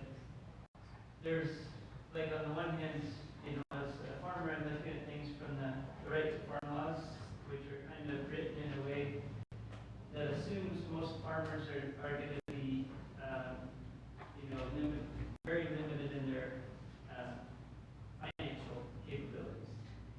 So it gives a bunch of exceptions, exemptions that are essentially rights that provide a way for farmers to be very simple, less profitable. This is, historically that's been the case for the majority of farmers. So they're able to still survive and farm despite all of this circus going on around them, which would cost a whole lot of money if they got involved in it. So Oregon gives an ability for farmers to just let the circus go on beside them while they farm. And if it didn't do that, then the farmers would be financially forced out of business. Like, for example, they say, well, you could, like, say somebody, like we were talking about over here, that 5 acres on the, in an expensive area or whatever, but somebody just wants to farm in that space. They have the right to farm and live there. It's kind of up to the county and the state to figure out how to bridge that gap between the right to farm, the right to live and farm in a place, and the need to regulate. And it can't cause somebody's financial capabilities to keep them from farming. So you can't just say, well, yeah, you can just go buy another property someplace else and live there and come back and farm here because that puts finances in the way of being able to farm. So it's kind of like Jed and I were talking, there's like teeth in the statute, like saying you can't do this, you can't do this, you can't do this. But Oregon also has laws that say you can do this, you can do this, you can do this, but the teeth is on you. It's not like the county, which I think that's a problem that needs to be addressed. The county needs to be providing the teeth that say, look, they're doing it for the big forestry companies. They're saying, oh, we're going to provide the teeth that allow you to continue spraying aerially, even though it's drifting on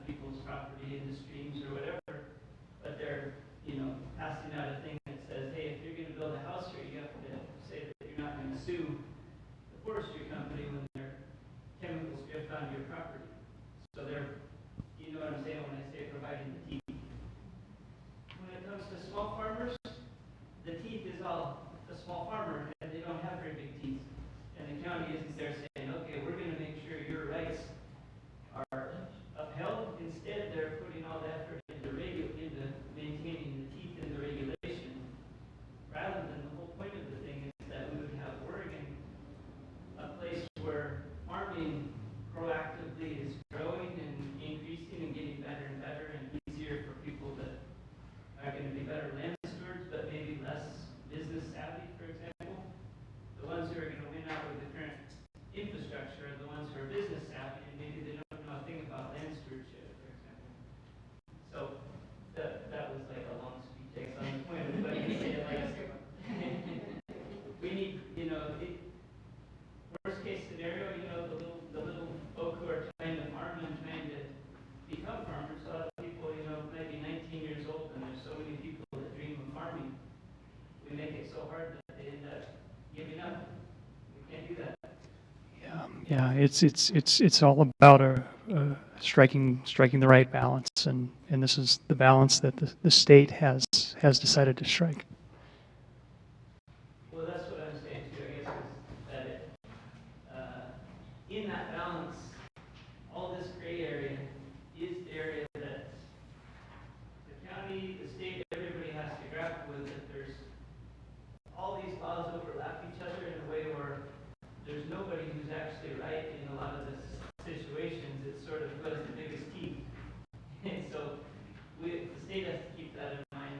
The county has to keep that in mind, that sometimes people are just going to say, well, I don't understand all this stuff, but I know I have this right. And then it would be on the county to show that it's, or the state to show that there's a safety or an environmental, or there's, for example, with the spraying, it would be really easy to show the environmental, the safety, and all those things if everybody was, if there's a level playing field. So, you know, like, I guess there's overlap. So the state, I think, everybody needs to understand that leeway in that gray area that should be granted to the people who are trying to farm in an ecologically and socially responsible way. Okay, thank you. So, this is my last technical slide. I'm moving away from the goal exceptions. There is one other process besides urban growth boundary expansions and goal exceptions to take land out of exclusive farm use or forest zoning. And that is what's called a non-resource lands process. We typically see this occurring in eastern Oregon or southern Oregon, where there's soils that are less productive for agricultural and forestry use. So what would happen here is, I talked about the definition of agricultural land, I talked about the definition of forest land. What a property owner would do would be trying to prove that their property does not meet either one of those definitions and thus should be rezoned to some other type of use, such as rural residential. If it is rezoned, it would have to comply with other statewide planning goals, such as, you know, can't do a sewer extension or anything like that. Yes? Can you talk about the process that they go through to prove that it no longer meets those definitions? Yep. Yeah. So there's two processes that could be used. The first is more of a comprehensive review, and that's really set up more for the county to initiate. So no one's ever done it. So a county would initiate a work plan with DLCD, go through a study of all their agricultural and forest lands, and then try to justify which lands do not meet the definition of agricultural or forest, and what the appropriate level of development on those lands should be. I shouldn't say the more common process, the process that's used is basically just taking those state definitions for agricultural and forest land, making an application to the county for a zone change, and saying that the property does not meet those definitions and therefore should be rezoned to something else. Talking about non-resource land, do like in the wetlands and open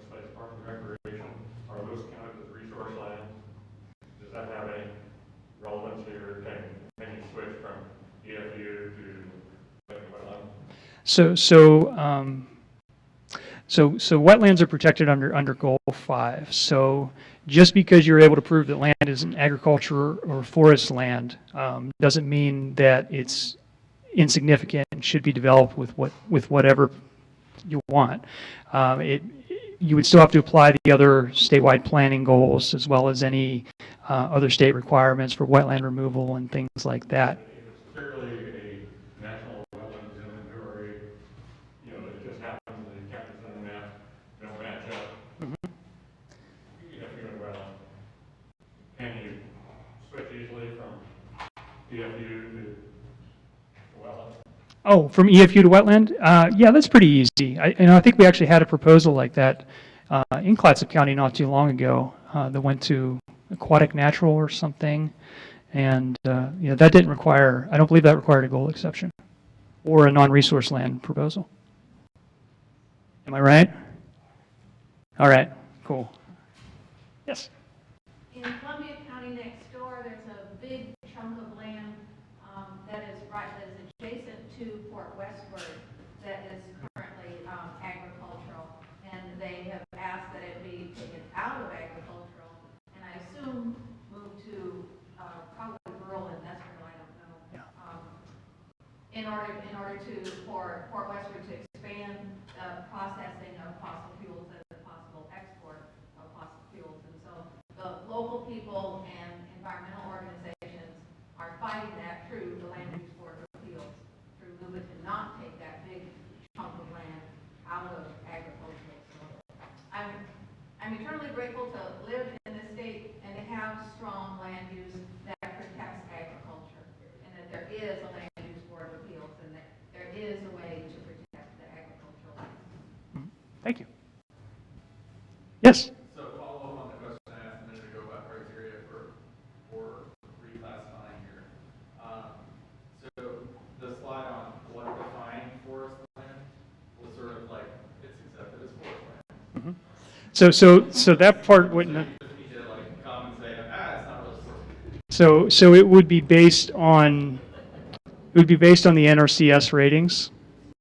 It would be based on the relationship of the land with other agricultural or forest land around it. The forest lands are zoned forest land. That part really wouldn't apply here. That's for land that's already been inventoried.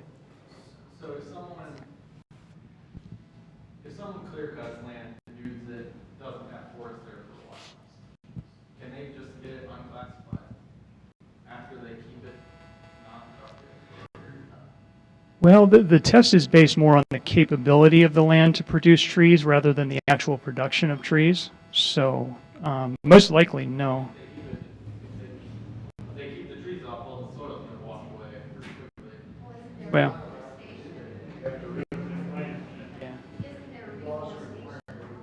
yeah, there are reforestation requirements. And also I would say that our rules are based on the NRCS maps, which don't change that quickly. I also feel like the question you're asking is almost, I don't want to sound rude about it, I think it's almost backwards, though. It's like, if I own a chunk of property, like a friend of mine has a property, and then she had somebody come log a portion of it, it's her private property, and they have a house and all that and whatnot. And I imagine someone else to help pay for their home, and they replanted, borderline, did their thing. But that was it. I guess what I'm wondering is, if I own that property, or I own a piece of property, which part of the family does, it's timber, forestry, and I just don't want it to be forestry. Like, I don't want the tax exemption or the tax benefit, and I could make it. I think I could ask for it to go to something else. It's just, I think it's almost that usually people have to prove to call it forestry land. You have to prove how much you have on it, and that you're going to log it. I don't know if I'm saying that right. I'm totally messing this up, but I guess I feel like you're going in the direction of once they cut it, being able to keep it, say it's still forestry or something, and You can convert it to agro. yeah, I guess that's what I'm looking at. Is if I just chose to and said, hey, I want to make this, it's really a benefit, I guess. So my concern, the reason why I'm bringing these things up is my concern is what gray areas exist in these laws that would allow people to say if they wanted to come in and develop housing they think, for whatever reason, I don't need this tax break anymore, or I don't want to have this as productive forest land. I want to get a rezone. There are limits to how easy it is for them to get a rezone as housing. If they just screw up the land long enough and pay the fine to the state department of forestry, and eventually they can say, oh, this really can't sustain a forest. Like I'm trying to see if this is avenue that's a vulnerability for keeping things in. So in there, I mean, there's definitely vulnerabilities, but in that particular case, I think it would go back to what's on the NRCS maps and showing that it is capable of wood production. Yeah, and you had mentioned, possibly going to exclusive farm use. Well, if it's not suitable for forestry, under a non-resource test, you'd also have to evaluate if it was suitable for agriculture. It's like potential vegetation map, so, it could be grown in 100 years in forestry. I think it's more than just the field size. So I don't think you can clear cut the hillsides and I'll call it non-forestry and put a development and say residential homes up there, make a lot more money than you could right trees back. The way my reading of this is it's the underlying potential of the land. It's in that category of potential, not necessarily the current manifestation. So that's actually part of the framing of the question for me, though. If it's possible to destroy land. Like you could destroy the potential of land to sustain trees. So this is one time we're having a static soil map that says they could get your work in your favor. So I follow your line of thinking. Right. And actually, in this case, there's a good thing here to provide backstop for that. And converting it to farm use would be much better because there's really rigid things as far as types of dwellings. So I think this was designed to address that. It seems to do it pretty well in some places. I was thinking along the same lines. Out between Costco and Miles Crossing, it used to be forest along the road, and then it's pasture land. And I guess it was anticipated that it would turn into out of the tsunami zone housing, and that hasn't happened. But that was the kind of the predicted three-step process. Communities before they knew about tsunamis. We should go against the challenge of converting, is that what I'm saying? It's easier than I said it was, what you're suggesting. It was always predicted as being a chunk. You cut down the trees, you graze your cattle, you do your subdivision. So one thing, and maybe I'm missing something here, it's okay. It's what I'm thinking about is when there is a, called timber sale, that I kind of do it's my private land or my friend's, and she's like, here's just a couple acres that they're gonna have somebody come watch. They're obviously not gonna watch themselves, personally. But when they do that, my understanding would be there's a plan that has to be in place to say, this is what I'm putting back on. So they can't just log it and say, okay, I'm done and see you later. They have to have reforestation plans in place too. So I kind of getting your logic, I think. That's what I was trying to figure out was if we just wipe something out and then you're like, oh look, it can't be used for this anymore. Let's change it to housing, which is like the Hills Road example I kind of gave earlier where they built around me and then I had all this water pouring into my property, right? It was a big issue. But in forest management, my understanding is you have to produce that plan to be able to cut those trees down. So And freely going from forest to pasture. Well, you have to do some permitting.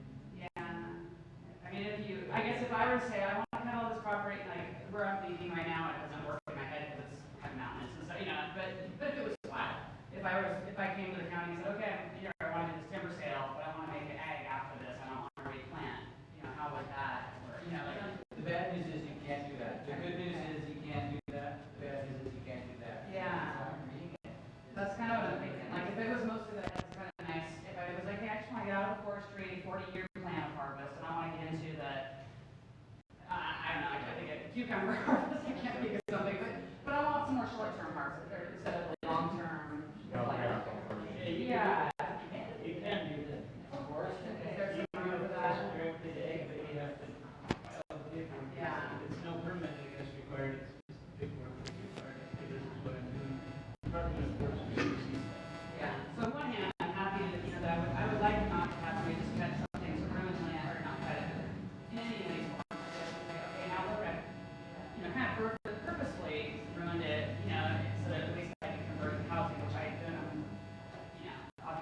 issues around me where they grow up around me and this happens, you know. But on the other hand, I do want to find ways where people are ready to say, okay, you know, I do want to harvest this timber and turn it into, because ultimately having a farm isn't just about ourselves, it's about feeding Oregon and feeding country too. I mean, so it's part of why I think it's super important to keep incentives for people to have farmland and forestry that builds houses, affordable housing, those kind of things, is to incentivize them to stay in business and hopefully not giant corporations, but people that actually work that land versus, you know, having a huge just investment company. Okay, I'm off my soapbox. Well, the last example we had, Patrick, was part of a piece of business that's now an integral part of life on the coast. And what we did was add sale of timber land brought into the seaside urban growth boundary for the purchase and completion of a school. So, I mean, we have done it. That's the most recent example.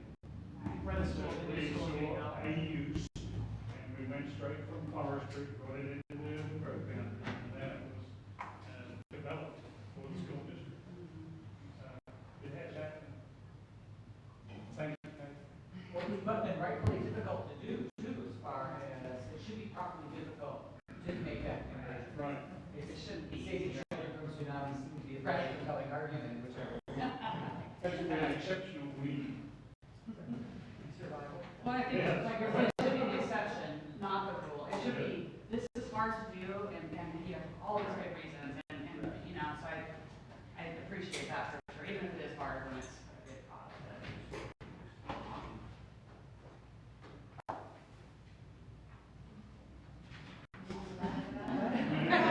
We finished, believe it or not.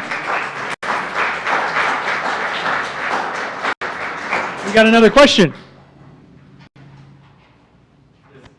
Sorry. That's for everybody else, not for me, right? So there was one slide that had two pieces of 2019 legislation that you were going to come back to Oh, about forestry. yes, yeah. I kind of talked about those, the template dwelling and the relative forest dwelling. So that was just, oh, Yep, yep.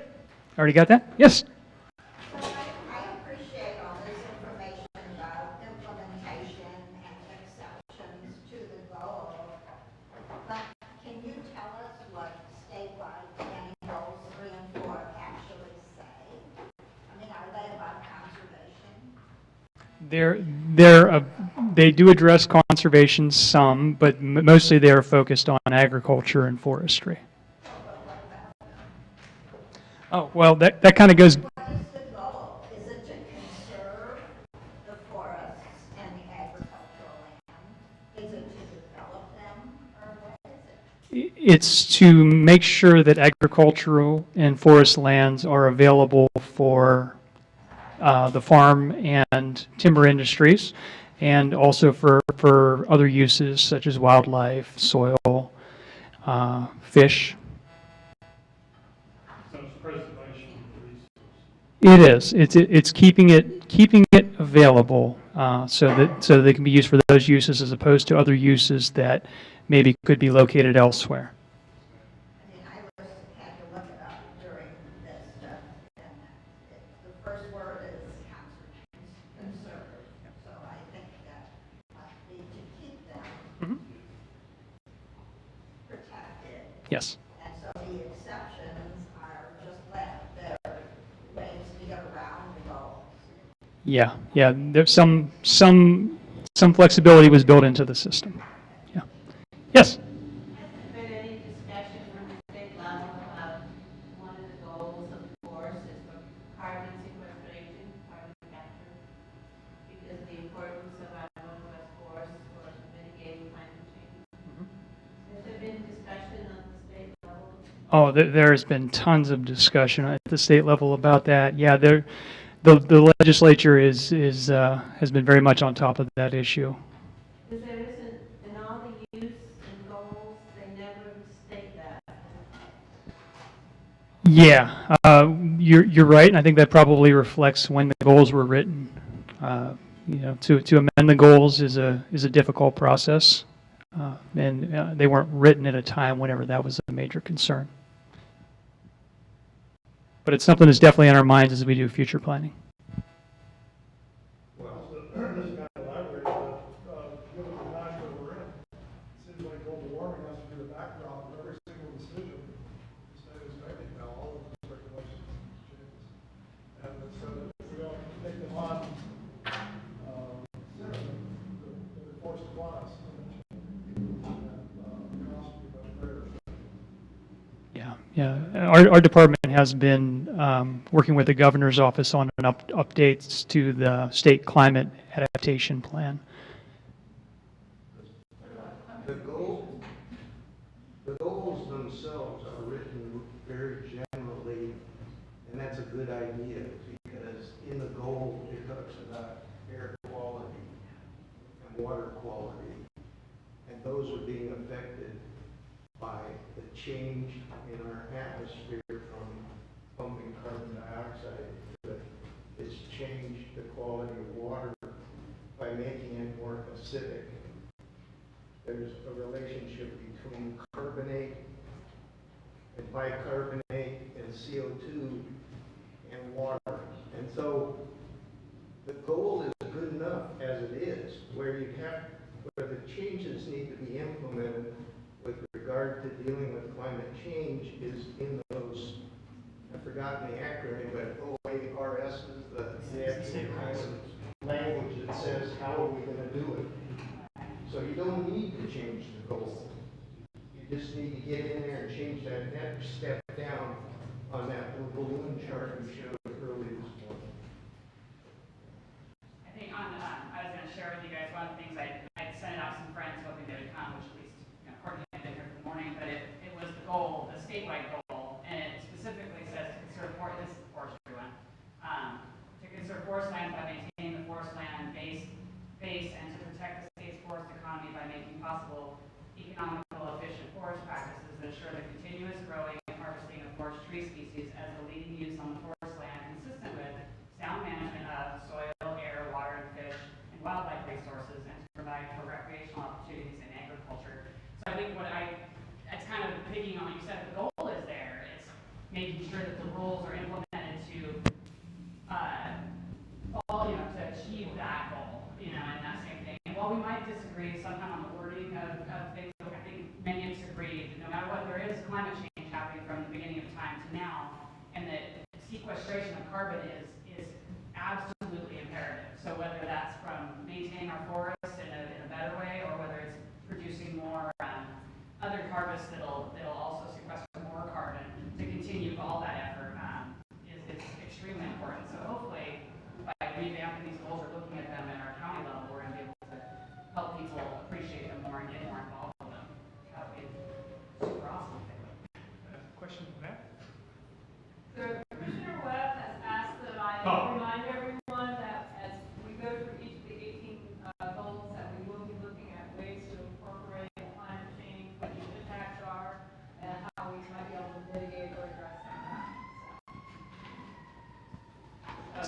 So again, this is like right in line with it. So, like say for example, an example would be a land trust has all these strategic goals, and they focus in on one, say it's conservation, for example, and they have all these other things that they say, well, yeah, we want to get to those things, but we just don't have the capacity, so they hone in. So it seems like, and I'm kind of asking at the same time, that it seems like that the goal to make the forest a big plantation, that's not essentially not a forest, but an agro system that throughout the mountains of all of Oregon, that seems like the goal that's the high priority, is to make sure that all of the mountains are managed as a plantation with limited number of species that are only of economic importance. And ODF works on that, and Oregon State, OSU works on forestry department. There's all this money and effort, and the county kind of seems to come into tow with that as well. But there's all these other goals that somehow we have to push to the forefront because they're in there, but we're just not taking them seriously. That's what it seems like. Do you think there's a lot more priority on creating a plantation of the mountains, or on creating forests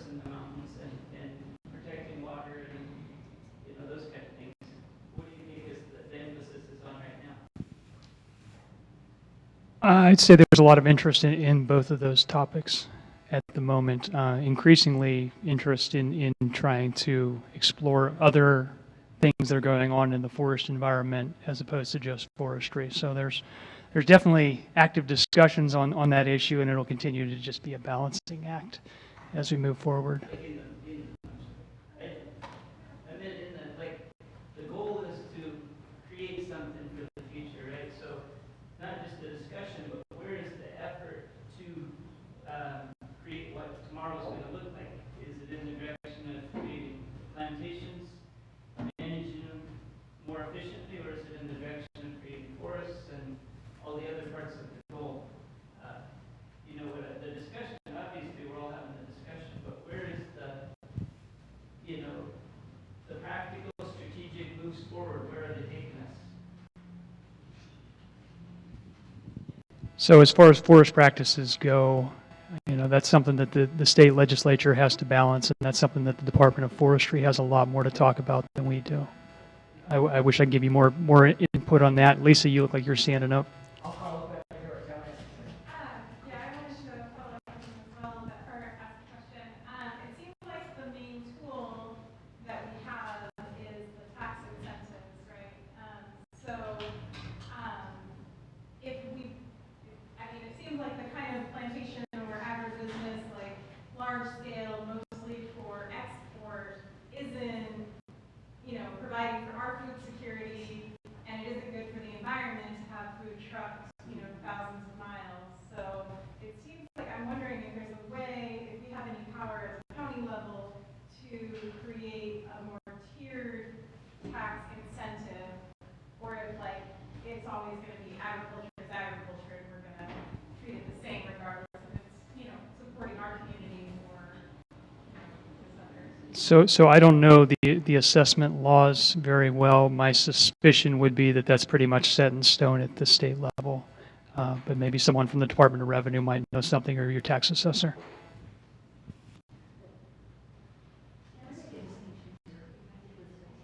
The tax issues around farm and forestry are very, very different. Yes, having tax advantages for reserve farmland go hand in hand with preservation efforts. Because once you build a housing development on a farm, you're never going to change the use, right? Take a look at West Wind, Oregon. So those are really different tax issues. But I do think, unfortunately, we can't control any of that at the county level. We have almost no discretion in terms of tax. That's all given to us by the state. But that doesn't mean that we can't lobby sale to change some of the egregious tax advantages that, for instance, the timber industry is getting at the expense often of local governments, and our dependence on the trust land tax money, which unfortunately many of our special districts have become painfully dependent on. So those are wonderful issues, and we do need to address them, but unfortunately they have to be addressed. Because I take on that, because we have the goals, but then there's the ORS, the revised statutes, and that is what gets hammered out in the legislature in Salem. So this collective group of people can inform our representatives and those that are working on that legislation about how at state level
DLCD purview. These are ODF all the way in terms of the forestries. And ODA. Really, those are the entities that need to be approached about these questions. I think Tim raised a good point early on that I think this is my fault for not fully anticipating this discussion, is it would have been good to have someone speak to the actions. I think what I didn't want to see happen is we got focused on the actions, which aren't really going to help write your comp plan, but it would help with the discussion of the issues. And so maybe if Phil wants to, wants to see something else, we can have that discussion. They would. I'm very I take issue with that. If you don't invite people, they don't, I mean, we assume somebody's not gonna come, you don't invite them, to say, hey, we're inviting you, and people that I would ask them about any other forestry and help people that actually take the time to talk and explain themselves and explain to us some things so that we can all better understand. So I take issue with setting a couple. I mean, that's like saying, just about timber or back, and it shows it not. Well, then we should know about it so we can.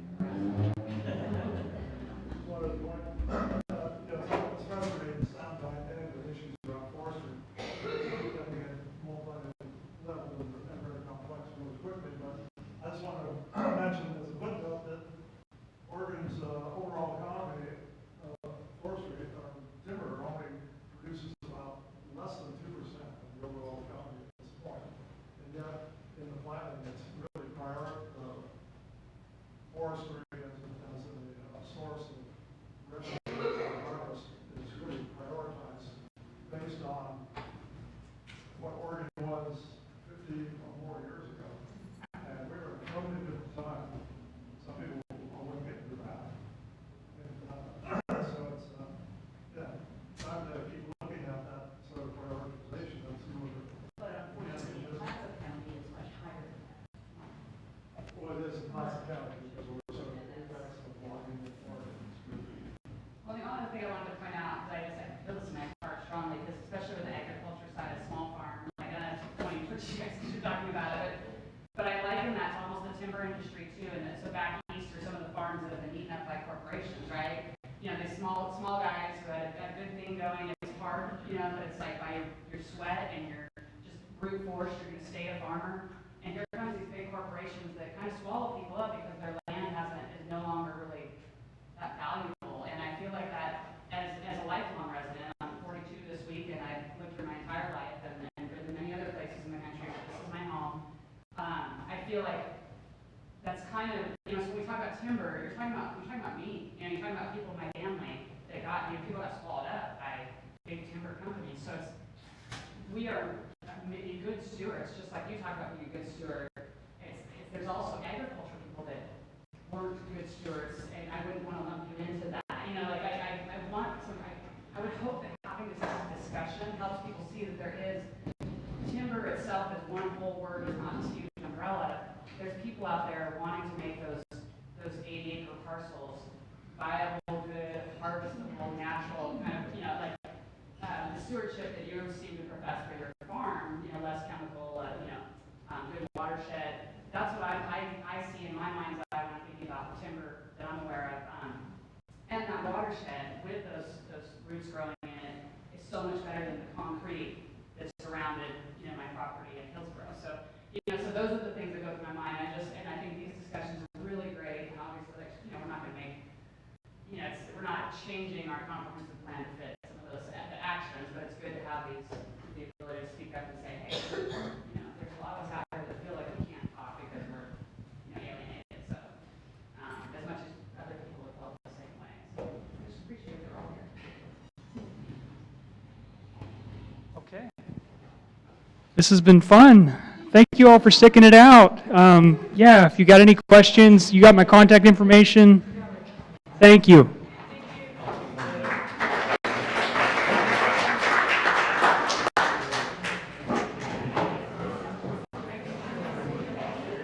Okay.